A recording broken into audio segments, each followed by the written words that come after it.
नमस्कार, बहुत स्वागत है आपका अमर छत्तीसगढ़ के इस बुलेटिन में। मैं हूं आपके साथ ऋतु ज्ञानवानी। विधानसभा चुनाव के पहले कांग्रेस अपने कार्यकर्ताओं को रिचार्ज कर रही है। बस्तर, बिलासपुर, दुर्ग और रायपुर के बाद आज सरगुजा में कांग्रेस का संभागीय सम्मेलन है।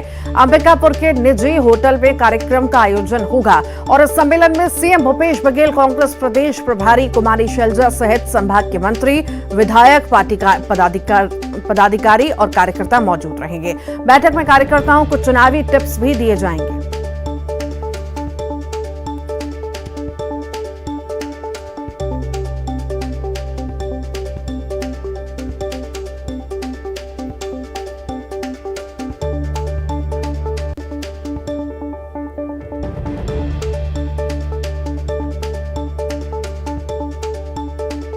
तो सरगुजा संभाग में कांग्रेस का सम्मेलन है। कांग्रेस का आज अंतिम संभागीय सम्मेलन होने जा रहा है।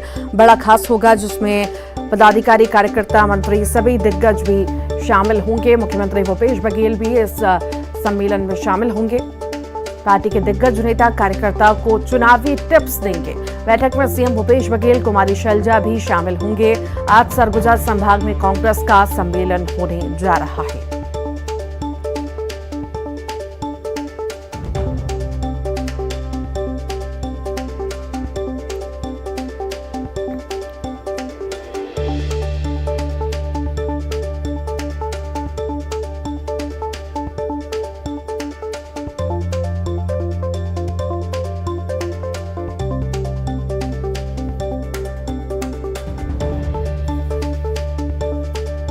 तो आज जो संभागीय सम्मेलन सरगुजा में है, आखिर कितना खास होगा, किस तरह की तैयारियां हैं और कब तक शुरू होगा, इसके लिए हमारे साथ सहयोगी श्रवण महंत जुड़ रहे हैं। श्रवण, संभागीय सम्मेलन है सरगुजा में, आज कितना खास ये रहने वाला है, किस तरह की तैयारियां की गई है, जानकारी विस्तार से दीजिएगा। देखिए ऋतु, कांग्रेस के लिए ये जो संभागीय सम्मेलन है वो बेहद खास है और इसकी पूरी तैयारी कर ली गई है। करीब 12 बजे सीएम भूपेश बघेल, प्रदेश प्रभारी कुमारी शैलजा सहित जो तमाम मंत्री हैं वो यहाँ पर पहुँचेंगे और सबसे पहले कार्यक्रम पीजी कॉलेज में है। वहाँ पर जो कुछ लोग हैं विशेष जनजाति के, उनको कुछ सम्मान दिया जाएगा, वहां पे उनको ऋण वितरण किया जाएगा। इसके बाद ठीक 12:30 बजे वो सीधा निजी होटल में, जहां पे संभागीय सम्मेलन है, वहां पर पहुंचेंगे और संभाग भर के तमाम जो विधायक हैं, मंत्री हैं, इसके साथ साथ कार्यकर्ता हैं और जो पदाधिकारी हैं वो वहां पे मौजूद रहेंगे। और एक इसलिए अहम माना जा रहा है क्योंकि संभाग में 14 विधानसभा सीट पर कांग्रेस का कब्जा है और ये जो सम्मेलन है उसके बाद ये कयास लगाया जा रहा है, जिस तरह से टिप्स दिए जाएंगे 2023 के चुनाव को लेकर के, उसको रिचार्ज किया जाएगा ताकि 2023 के जो चुनाव है उसमें फिर से 14 विधानसभा सीट पर काबिज जो है कांग्रेस हो सके। और इसके लिए जो है पूरी तैयारी कर ली गई है और तमाम अभी जो दोपहर के बाद जिस तरह से जो कांग्रेस के बड़े नेता, मुख्यमंत्री सहित तमाम जो यहाँ विधायक, पदाधिकारी यहाँ पे मौजूद होंगे, उनको जो है टिप्स दिया जाएगा।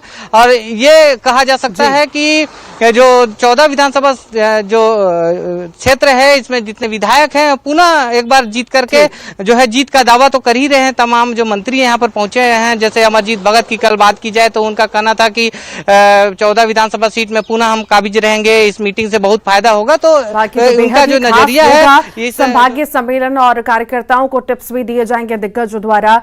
बहुत बहुत शुक्रिया जानकारी को साझा करने के लिए। रायपुर से बड़ी खबर की बात करेंगे। धर्मांतरण पर प्रदेश भाजपा अध्यक्ष अरुण साव ने बयान दिया है। पूरे छत्तीसगढ़ में सरकार के संरक्षण में धर्मांतरण हो रहा है। धर्मांतरण को लेकर आदिवासी और अन्य समाज में आक्रोश भी है। धर्मांतरण स्वीकार्यता एसपी और आयुक्त ने की है। प्रदेश में धर्मांतरण का खुला खेल चल रहा है। अरुण साव ने ये बयान दिया है।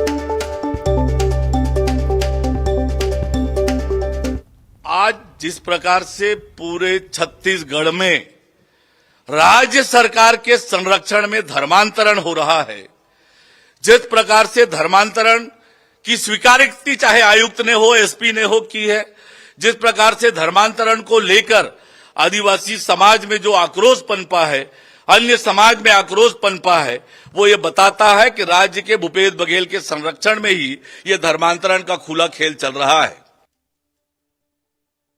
रायपुर से बड़ी खबर है। कथित पीएससी घोटाले को लेकर बीजेपी का आंदोलन लगातार जारी है। बीजेवाईएम का प्रतिनिधिमंडल आज राज्यपाल से मुलाकात करेगा।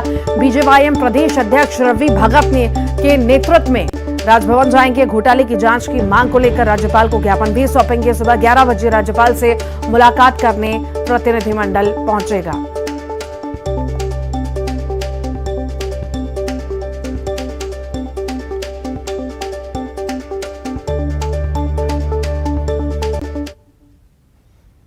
आज राजनांदगांव जिले के दौरे पर ओम माथुर हैं। नेशनल हाईवे 53 पर सीआरसी बिल्डिंग का अवलोकन करेंगे। वरिष्ठ कार्यकर्ताओं के साथ टिफिन बैठक कार्यक्रम भी करेंगे। ओम माथुर लाभार्थी सम्मेलन में शामिल होंगे। बीजेपी प्रदेश प्रभारी डोंगरगांव में आम सभा को संबोधित करेंगे।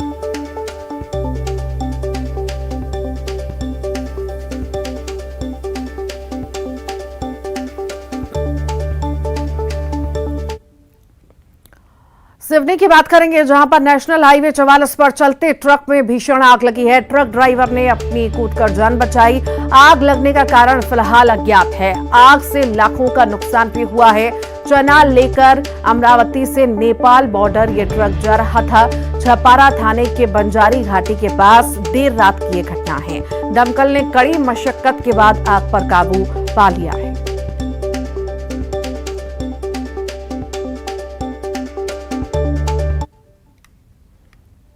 और इसी पर ज्यादा जानकारी के लिए अजहर हमारे साथ जुड़ गए हैं। अजहर, चलते ट्रक में अचानक से आग लगी है, भीषण आग की तस्वीरें हम देख रहे हैं, क्या कारण बताए जा रहे हैं? बिल्कुल, ये नेशनल हाईवे पे देर रात भीषण आगजनी घटना सामने आई है। पुलिस से जो शुरुआती जानकारी इस घटना के संबंध में मिली है, जो ट्रक था महाराष्ट्र के अमरावती से चना लेकर खासतौर पर ये ट्रक जो था नेपाल बॉर्डर जा रहा था, उसके आगे कहीं जा रहा था, जो इसकी जानकारी फिलहाल नहीं है। आग इस वजह से लगी, इन कारणों का खुलासा नहीं हो पाया। जो ट्रक ड्राइवर था, उससे जो पुलिस को जो बयान दर्ज किया, उस पर यही जानकारी सामने आ रही। चलते ट्रक से उसको बोनट से निकलता दिखा, तो उसने सूझबूझ से ट्रक को सड़क किनारे खड़े करके कूद कर अपनी जान बचाई। और देखते ही ये ट्रक भीषण आग की चपेट में आ गया और धू धू कर जलने लगा। इसी बीच पुलिस को दमकल वाहन को सूचना दी गई और दमकल वाहन ने मौके पर पहुंचे। कड़ी मशक्कत के बाद आग पर काबू पाया। फिलहाल इस पूरे घटनाक्रम में किस वजह से आग लगी हुई, किस वजह से आगजनी के कारणों का खुलासा करने की पुलिस फिलहाल जांच कर रही है। ये तस्वीरें जो हम देख रहे हैं, क्या अभी सामान्य तस्वीर वहां पर देखने को मिल रही है और वहां से क्या ट्रक को हटा दिया गया है और किसी को कोई हानि तो नहीं पहुंची है? जी बिल्कुल, तो इस पूरे घटनाक्रम में जो पुलिस से जानकारी मिली, उसके बाद ये देर रात की घटना थी और ये तत्काल ही मौके पर पहुंच के जो दमकल वाहन था, उसने कड़ी मशक्कत के बाद 1 या 2 घंटे के अंदर ही आग पर काबू पा लिया था। जो ट्रक था उस वजह से हालांकि जाम की स्थिति निर्मित हो गई थी, तो 4 लेन के जो 1 लाइन को चालू करके वाहनों की आवाजाही जारी थी। लेकिन फिलहाल जो ट्रक है जो आगजनी का शिकार हुआ था, उसको जगह से हटा दिया गया है और जो अवरुद्ध हुआ वाहन था, उसको वहां पर आवागमन सुचारू हो गया। फिलहाल पुलिस द्वारा इस पूरे घटनाक्रम की जाँच की जा रही है। ठीक, बहुत बहुत शुक्रिया अजहर। भोपाल से बड़ी खबर है, सीएम शिवराज सिंह चौहान की रिव्यू बैठक है। सतपुड़ा भवन में आग को लेकर बैठक होने जा रही है। बैठक में मुख्य सचिव डीजीपी सहित मंत्री नरोत्तम मिश्रा, प्रभुराम चौधरी, अधिकारियों में राजेश राजौरा, मोहम्मद सुलेमान, नीरज मंडलोई सहित संबंधित अधिकारी शामिल हैं।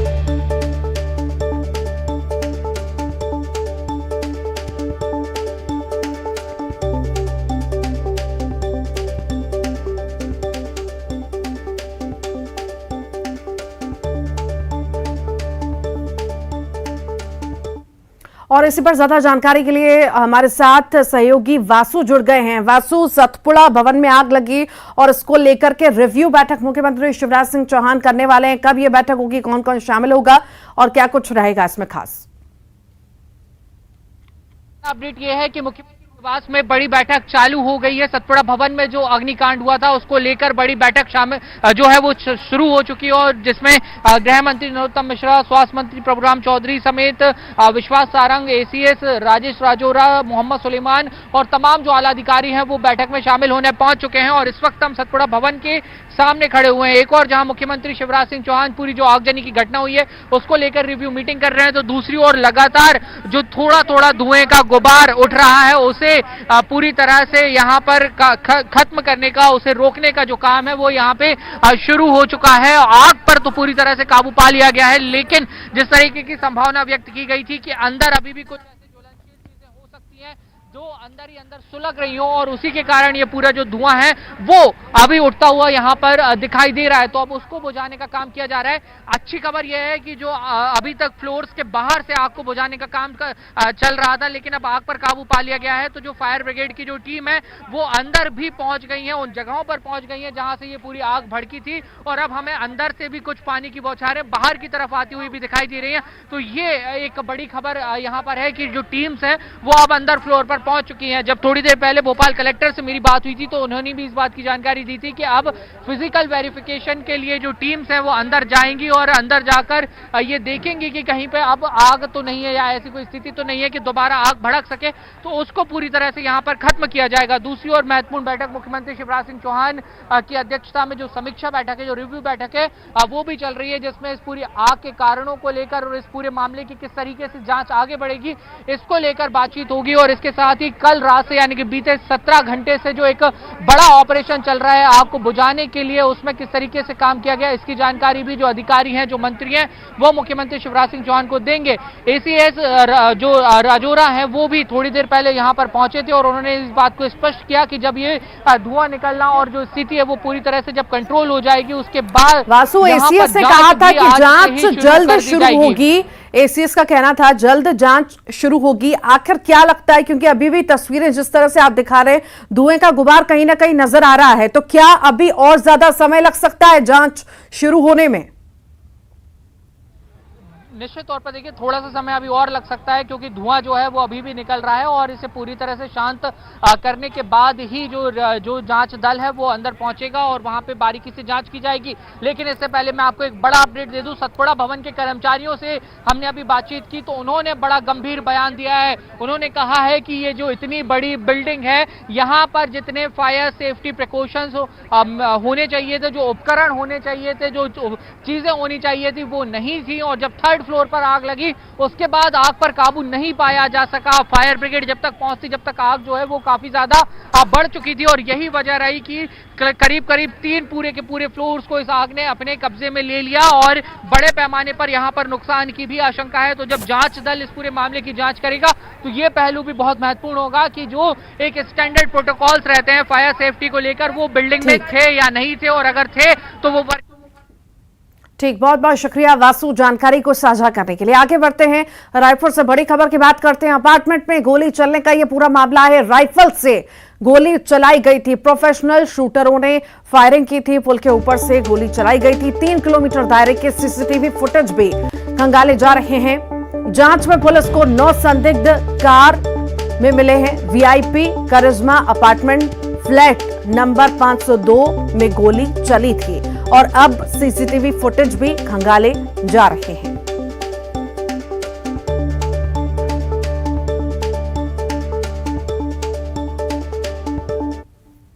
करिश्मा वीआईपी में कल एक गोली चलने की वारदात सामने आई थी। इसमें करिश्मा वीआईपी में 5वें फ्लोर में बाहर से गोली लगी थी, जिस पे बैलिस्टिक की टीम वहाँ पहुंची है। अभी ये स्पष्ट नहीं हो पाया कि यह एक्सीडेंटल फायर थी या किसी को डराने के लिए किया गया था। सभी पक्षों में जांच जारी है। अभी इसमें एफआईआर लिया गया है और अभी बैलिस्टिक टीम, एफएसएल की टीम, हमारी क्राइम ब्रांच की टीम सभी इसमें लगी हुई है। और इसी पर ज्यादा जानकारी के लिए हमारे साथ सहयोगी युगल तिवारी जुड़ रहे हैं। युगल, अपार्टमेंट में गोली चली थी और उसके बाद से ये सारे सीसीटीवी फुटेज आसपास के निकाले जा रहे थे, खंगाले जा रहे थे। आखिर अब तक जांच में क्या कुछ सामने आ पाया?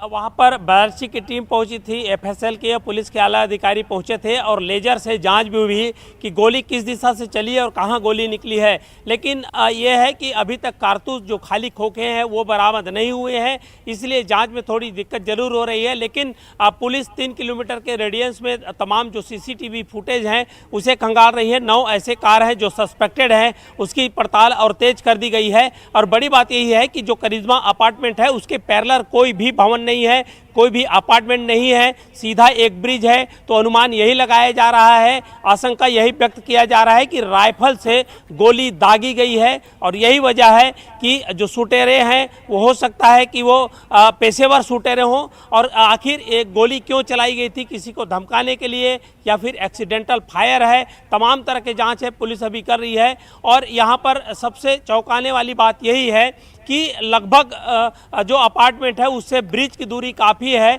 तो ये अनुमान यही है कि प्रोफेशनल शूटरों ने इस घटना को अंजाम दिया है। और अगर बाइकर्स आते तो सीसीटीवी में भी आने जाने वाले की जो तस्वीर है वो कैद होती। तो अनुमान ये भी है, आशंका पुलिस को ये भी है कि हो सकता है कोई कार से आया हो और जो ब्रिज पे खड़े होकर के फायर किया हो। तो तमाम बिंदुओं पर जांच है, पुलिस कर रही है। तो तमाम बिंदुओं पर जांच हो रही है, जल्द पता चलेगा आखिर ये संदिग्ध कौन है। बहुत बहुत शुक्रिया जानकारी को साझा करने के लिए युगल। जगदलपुर से बड़ी खबर है, पेड़ से फांसी पर लटकी हुई युवक की लाश मिली है। सूचना पर मौके पर बोधघाट पुलिस पहुंची है, शव को कब्जे में लिया है। मामले की जांच अब लगातार जारी है।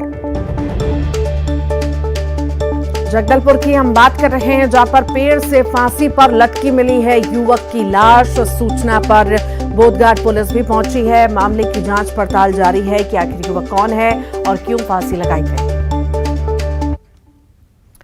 दुर्ग से बड़ी खबर है, ट्रांसपोर्टेशन में टैक्स चोरी का खुलासा हुआ है। एक ही नंबर से 2 ट्रेलर चला रहा था ट्रांसपोर्टर।